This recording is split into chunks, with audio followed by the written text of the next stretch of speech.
శుద్ధిపరచబడాలి.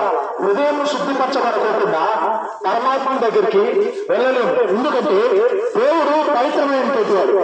పవిత్రమైన దేవుని దగ్గరికి వెళ్ళాలంటే మనం కూడా పవిత్రపరచబడాలి. పవిత్రపరచబడకోకుండా దేవుని దగ్గరికి వెళ్ళలేము. మనం పాపంలోనే అదే రీతిగా చనిపోతే మన పాపాలకు శిక్ష ఉంటుంది. అది శిక్ష ఏంటంటే ఆరని అగ్నిగుండం. అయితే పాపం నుంచి తప్పించడానికి పాపం రక్షణకు క్రీస్తు ఈ లోకంలోకి వచ్చారు. ఏ దేవుళ్ళు అందరినీ పాపం చేసి దేవుడు అనుగ్రహించి మహిమర్తంలోకి వచ్చారు.